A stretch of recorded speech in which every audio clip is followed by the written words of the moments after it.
Hey, it's NPR's Book of the Day. I'm Andrew Limbong. I just want to take a second before we get to the show today to say that every day we bring you conversations from across the NPR network. We've got a whole squad of hosts and producers with, their own tastes and interests, helping us bring you your next read. And NPR's journalism relies on your support to keep it free for everybody. So please consider a donation to help not just us at the Book of the Day podcast, but the NPR network as a whole at donate.npr.org/books. Books are such an integral part of our lives, from that first book our parents read to us to that one book we read when we were 13 that really warped our mind, to the book that maybe we read the Spark Notes for in high school, but came back to as an adult and realized it was pretty good. Come on, that's not just me, right? Anyway, we do this podcast every day to get you thinking about an interview or a topic, or maybe get your own creative juices stewing by hearing from a wide swath of writers. Help us keep doing it for another year at npr.org/books. Thank you so much. Okay, let's get to today's podcast. Jennette McCurdy's memoir, I'm Glad My Mom Died, was one of the biggest books of the year. There were reports of it selling out at indie bookstores and big box stores across the country. And it's no big secret as to why. It is both deeply vulnerable in how McCurdy opens up about the abuse she faced from her mom as a kid and how dangerous being a child actor in Hollywood is. But it's also very, very funny. We've got a special conversation taped live for you coming up, but something a little different first. Every year, NPR Books puts together a recommendation platform called Books We Love for you to find your next read or a gift for the picky reader in your life.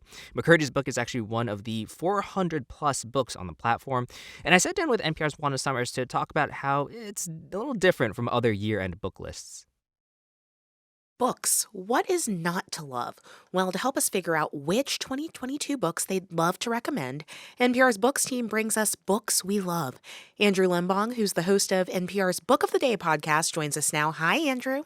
Hey, Juana. All right, so I get really pumped when that fall email hits my inbox that asks all NPR staff for our recommendations. But for folks who do not know, tell us a little bit about Books We Love. Okay, yeah, so it's like a little different from, your regular top 10 countdown list of best books. So instead, we reach out to critics and writers and, literally everyone here at NPR and ask them, like, hey, what books from this year did you think rock? And the books team here at NPR does the really hard work of ingesting all of that and compiling all of those books into like spreadsheets on spreadsheets and then curating them into a giant list. I think this year we've got like more than 400 books on the platform. Okay, that is a really long reading list, even for like the most dedicated reader. Yeah. You don't got to read them all. I think the best feature of Books We Love, the platform, are these filters on the side. So you can select books by these tags, that are like book club ideas or tales from around the world or biography and memoir to narrow down the choices. So if you're looking for a book for yourself or buying a gift for someone else for the holidays, the filters make your job super easy to find the right book. Okay, so let's just dig into this thing. What books stood out to you this year? So I keep a Google Doc that's just a list of books I want to read, and scrolling around Books We Love this morning, the list grew, by a bit. There's some interesting nonfiction books out there. One I want to flag is Megan O'Rourke's book, The Invisible Kingdom, Reimagining Chronic Illness. It's a look at how ill-equipped our country's healthcare system is in regards to helping patients with long-term chronic illness. And, it's especially interesting in light of what we know or don't know about long COVID. On the fiction side of things, I'm super excited to pick up this book called Nightcrawling by Layla Motley. It's about a teenager who finds herself at the center of a corrupt police sex trafficking ring. We actually featured a conversation between her and NPR's Aisha Roscoe on the Book of the Day pod a few months ago. And she was talking about how she was inspired by true events that happened inside the Oakland Police Department. So it's pretty gripping stuff to read. And then I think you recommended a book, right, Juana? Yeah, this was my first time, and my pick this year was the book Tumble by Celia Perez, and it's this incredible book about a young girl named Addie who's trying to unravel her origin story. It's really a book about what makes a family, and as it turns out, Addie's family legacy involves luchadores or professional wrestlers, and I have to say, I am actually a really really big fan of YA books. Yeah. There's a ton of those out there, and especially if you like lean a little younger for like kids books too. I've got these nieces I always buy books for, and Books We Love definitely like just like comes in clutch when I'm just like stressing about picking something out. Yeah. There's a few fun ones for kids this year. There's this book called The Catalog of Hugs, which is by a father and son duo, Joshua David Stein and Augustus Hareen Stein, and illustrated by Elizabeth Lilly. And it's like exactly what it sounds like. It's a catalog of different kinds of kid hugs. And there's another book called Skater Cielo by Rachel Katchstaller about this little girl who's a skateboarder who eats it. She falls off her skateboard, but with some encouragement, she gets back on. And Andrew, with a couple of seconds we have left, give us just one pick, one of your favorite books of this year. One of my favorite books this year was Latvona by Atessa Moshfegh. If you know her, you know her writing. It's like gross and smelly and disgusting and kind of funny if you're into that. All right, I guess it's time for me to hit my local bookstore. NPR's Andrew Limbong, thank you. Thanks, Juana. Jennette McCurdy's memoir, I'm Glad My Mom Died, gets really graphic about emotional abuse, physical abuse, eating disorders, and more. And there's an interesting moment in this interview with Here and Now's Robin Young where she talks about how someone suggested there should be a trigger warning somewhere on the book to flag those things. And she explains why she vehemently said no. How many people, this is your first time here for Jennette McCurdy?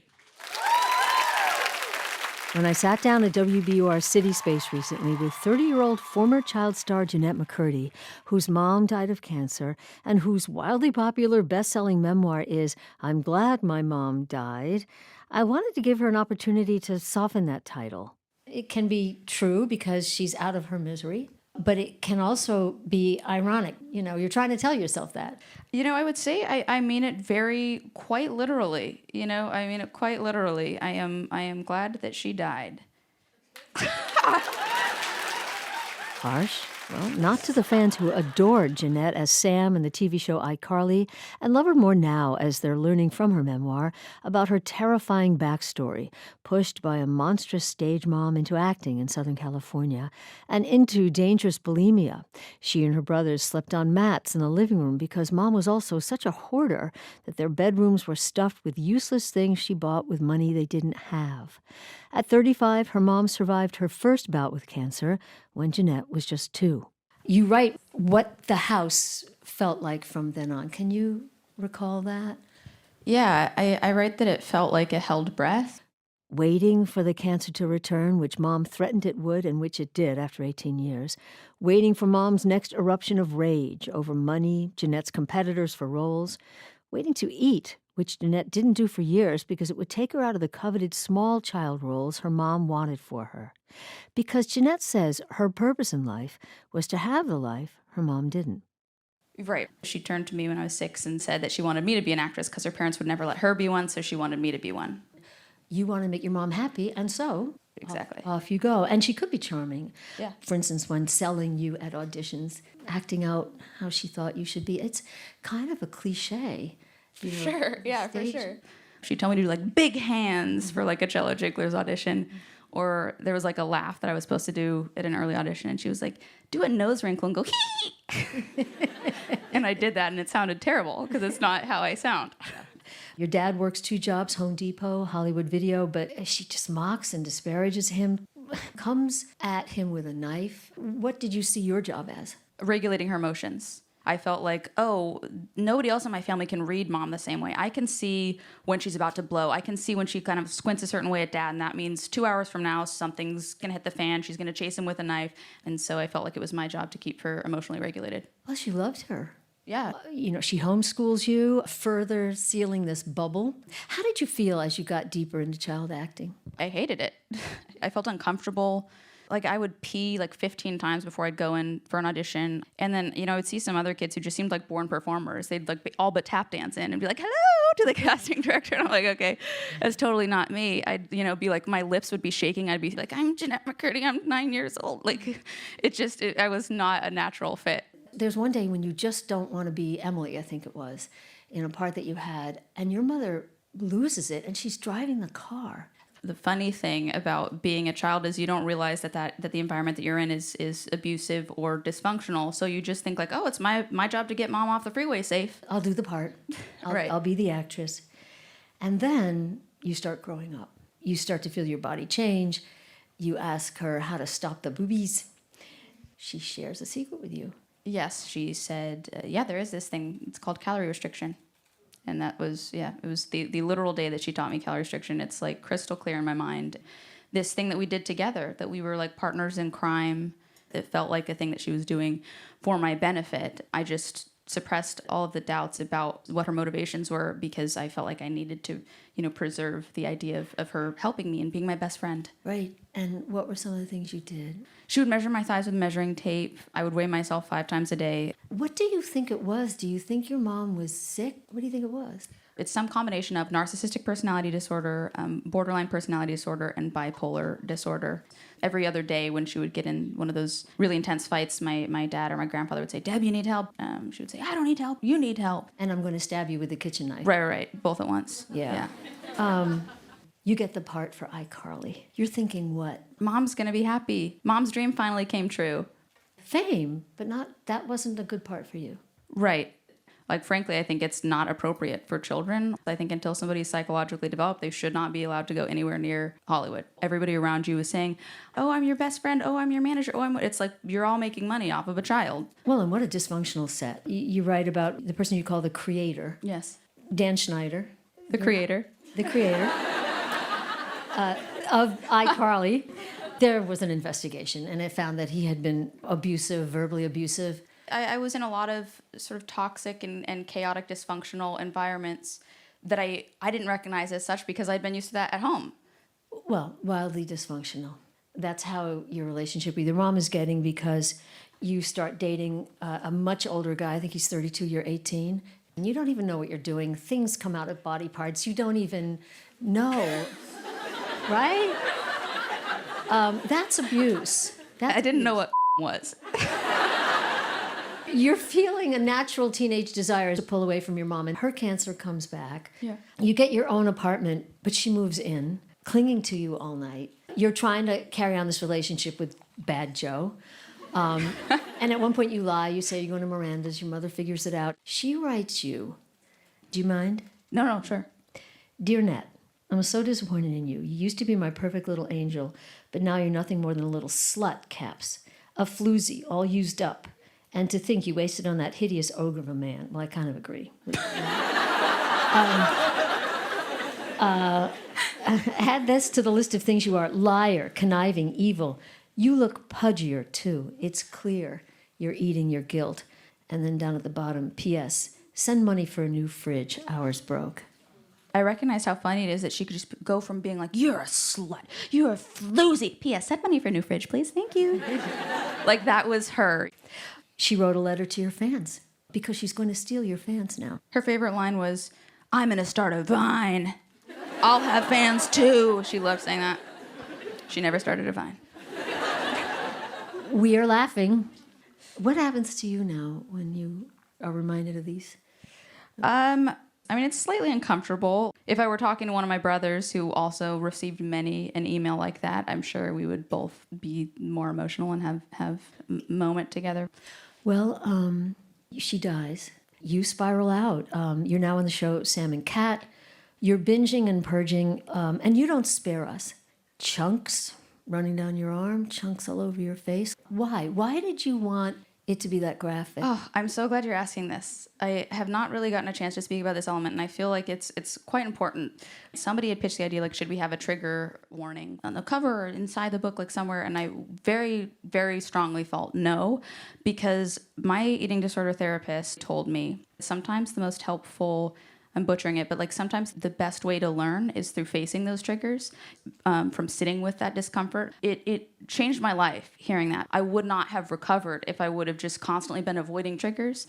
By facing my triggers is really where I found recovery, so I felt it important to face the eating disorders as graphically as possible.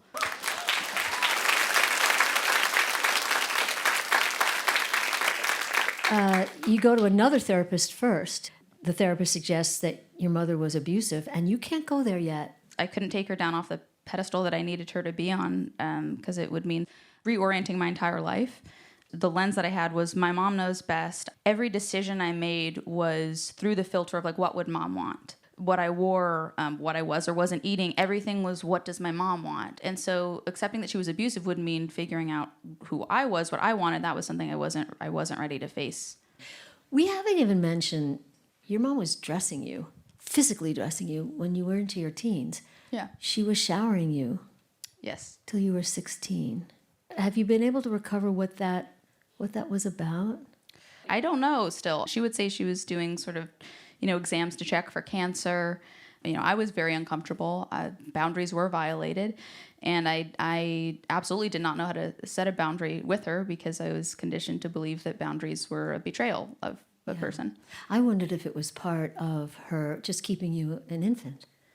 Sure. And, someone's asking a great question.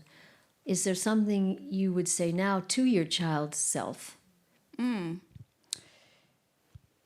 It's interesting because just knowing where I was at there, it didn't feel like there was anything that I could do. But I think if I could show myself, I hate getting emotional. If I could have shown myself where I am now, I would not have believed it when I was little. I would have just screamed with joy. I would have been so thrilled.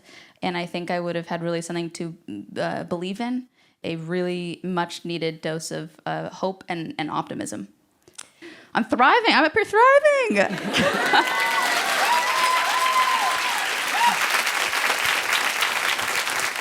Well, you hated being Sam. But can you accept now that all these people here, and they love you? Oh.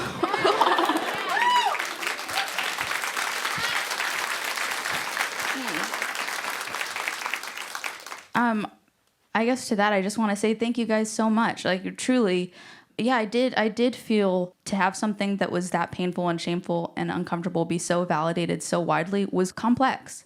So now to feel validated and seen for who I am and for the things that I believe in and for things that I'm proud of and for messages that I genuinely hope help people heal is incredible. So thank you so much. Now, former actor Jennette McCurdy. She's currently writing a screenplay, directing, and working on a novel. Her memoir is I'm Glad My Mom Died. And that's it for this week on NPR's Book of the Day. If you want more, you can sign up for our newsletter at npr.org/newsletter/books. I'm Andrew Limbong. The podcast is produced by Isabella Gomez Sarmiento and edited by Megan Sullivan. Our founding editor is Petra Mayer. The show elements for this week were produced and edited by Fernando Naro Roman, Dee Pervaz, Michael Radcliffe, Matthew Sherman, Michael Levitt, Phil Harrell, Christopher Intagliata, H.J. Mai, Beth Novi, Rose Friedman, Elena Burnett, Justine Kennan, Emiko Tamagawa, and Grace Griffin. Beth Donovan is our managing editor. Thanks for listening.